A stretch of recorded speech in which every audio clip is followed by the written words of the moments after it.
When we have a growth mindset, we can transform our financial trajectory because we can improve through learning and effort, and that creates endless possibilities.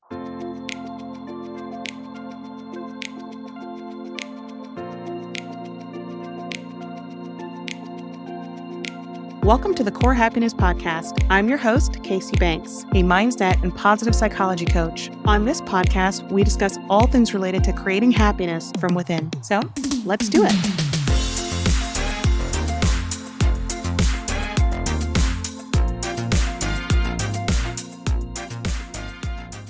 Hello, welcome back to the show. We're currently getting deep into the summertime, and there are a lot of people that are taking vacations. There are parents that are putting their kids into summer school or camp.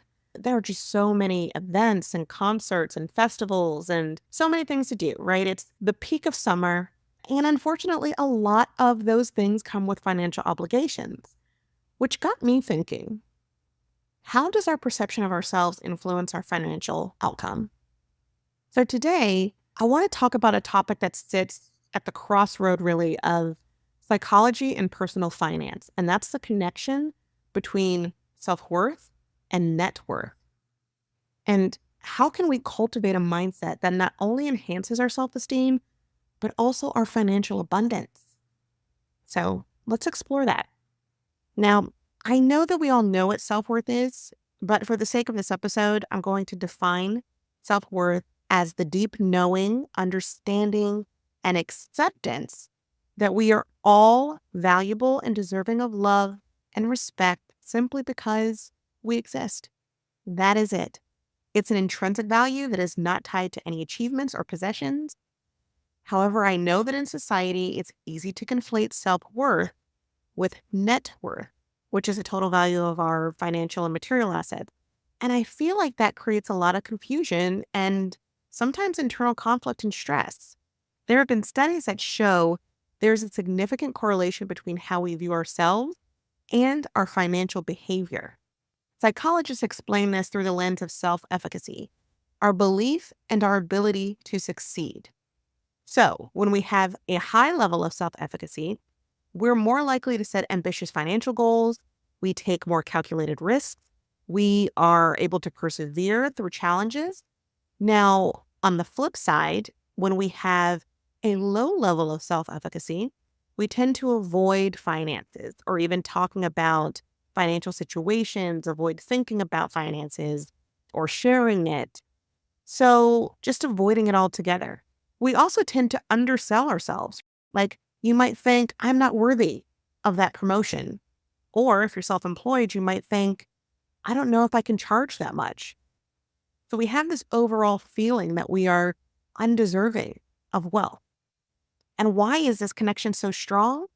It boils down to one word: mindset.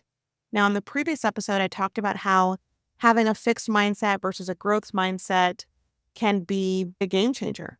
And I explored how Carol Dweck, the renowned psychologist who introduced the concept, talked about how a fixed mindset is the belief that our abilities are static and unchangeable.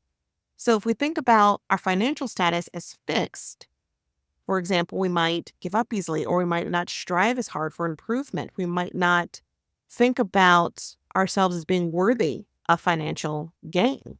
However, if we have a growth mindset, which is again the belief that we can improve through learning and effort, then we can transform our financial trajectory because we can see any failures that we have as learning opportunities. And we all make mistakes when it comes to finances. We all have made some type of financial mistake, right? But we tend to judge ourselves on it. And that definitive judgment on our self-worth is what's detrimental. So the first one, scarcity mindset. This mindset is rooted in the belief that there is never enough, whether it's money, opportunities, resources, whatever it is. It's the fear of lack. So if you have a scarcity mindset, or you may know someone that has this mindset, they might be overly frugal. They might avoid investments due to the fear of loss. They might hoard money. Think about someone who might avoid taking a promising job opportunity because they fear losing their stable but lower paying position. I'm comfortable in what I know, but I don't want change, even though that change could be good for me. It could create growth. It could create more financial opportunities, but I'm scared. So I want to stay where I am. Then number 2 is the fear of failure. So what if I take that leap, but I fail, right?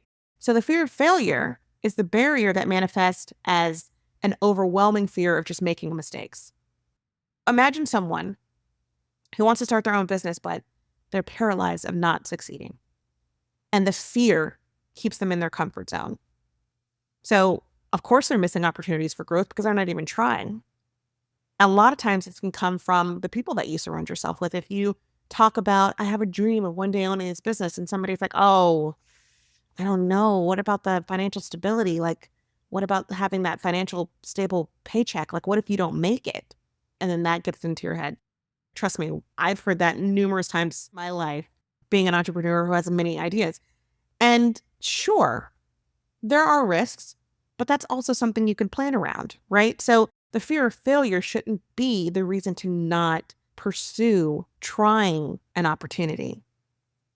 Number 3, if we're thinking about reasons for a limited financial mindset, is undervaluing our skills and our time. Many people struggle with recognizing their value, their true value, and that leads to underpricing services or accepting lower salaries. For example, I was a freelancer for many years, and usually I saw with myself and other freelancers charge less than you're worth a lot of times because you fear that a client will reject a higher rate. And then one thing I realized when I was working as head of operations within a corporation, it was actually the opposite for me. When I was in charge of hiring, I realized you get what you pay for. I was okay paying the higher rate because you know what? That meant I got somebody who was super experienced. They knew their value, they knew their worth, they were going to show up and they were going to deliver. And the 4th reason, when you compare yourself to others. Now, we already know that constantly comparing ourselves to others can completely diminish our self-worth, but it also leads to poor financial decisions. Remember the movie Keeping Up with the Joneses? Things like that can result in overspending or accumulating so much debt that you feel stuck, right? You put yourself in a situation that is hard to get out of just to match the lifestyle of others or people that you see. Look at the financial ruins that happened with the housing market. So rather than focusing on your personal financial wellness and personal financial health, you're focusing on trying to match someone else's lifestyle. It's normally referred to as trying to live beyond your means. So that's a big issue that can come as a result of your self-worth being tied to financial perceptions, whether your own or external perceptions. And then money avoidance. Now, this is a tendency to ignore financial issues, just simply not engage in any type of money management. And that usually stems from feeling overwhelmed. Like, I don't even want to look. I don't want to see what I spent. I don't want to keep receipts. I don't want to log into my bank. I just feel overwhelmed. Or it could just be a matter of not being educated enough to know what to look at. Like, maybe I'm just not educated about my finances. I don't look at it because I'm not sure what I'm supposed to be looking at or what I'm supposed to do. What does it mean to save? What does it mean to invest? And I'm sure if you've ever heard someone say, your security budget should be 6 months worth of your salary, 6 months worth of living. A lot of times we start to talk about things like that and people get very stressed out. They don't want to talk about it. It's too complicated. So they might avoid talking about it. They might avoid creating a budget. And especially when you think about a budget, a lot of people think a budget means constraints. Constraints are just too stressful. So then how do we cultivate a healthy financial mindset that enhances our self-worth and our net worth and helps us to overcome these 5 main barriers? Number 1, practice compassion. I've said it time and again because it is true. We are often our harshest, most critical, meanest critics.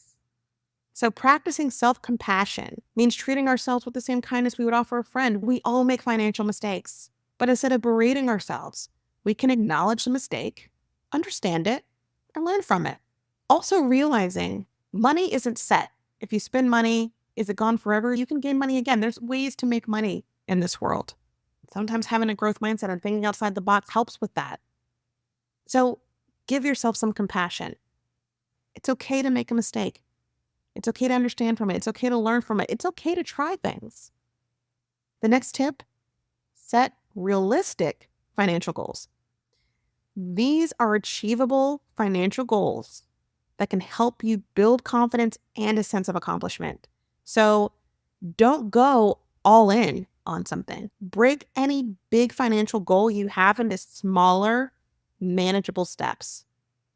And then celebrate each milestone, no matter how small. Banks are even getting better with helping people with this. My bank in particular has a feature where you can set a savings financial goal, and then they help you break that big goal down into smaller steps. And you can set several. So if I wanted to save for a big trip, I can set a financial goal for that trip.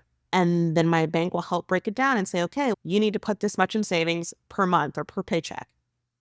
So break your big goals down, because then it doesn't seem so overwhelming. It's not so intimidating. The third tip, educate yourself. Knowledge is power. Educate yourself about personal finances. The more you understand about how it works, how you spend it, how you think about it, the more control you will feel over your financial future. And there are so many countless resources. There's books, there's podcasts, there's coaches. Look into resources. Look at yourself. Look at your spending habits. Tip number 4, surround yourself with positivity. Anytime we are focused on something that is rooted in a mindset, it is always going to be affected by the people we spend time with. So if you surround yourself with individuals who support and uplift you, and engage with communities that encourage financial growth and personal development, you'll see the shift in your mindset. And the opposite is true. If you are constantly surrounding yourself with people who don't support or uplift you, who incite the fear and say, are you sure you want to do that? It disguises itself as care, but a lot of times it's not. It's their fear being projected onto you. And that's not helpful for you or for them. So surround yourself with positivity. Tip number 5, visualize success. Visualization is a powerful tool. You can just spend a few minutes each day visualizing what your financial success looks like. What does it mean to you to have financial success? What does it feel like to achieve your financial goals? Create that positive mental picture in your mind that can motivate you and guide you to where you want to be. Tip number 6, and I feel like if you listen to this podcast enough, you know what I'm going to say. Practice gratitude. Gratitude shifts our focus from what we lack to what we have. So if you regularly acknowledge and appreciate what you have, it can enhance the overall sense of abundance and reduce financial anxiety.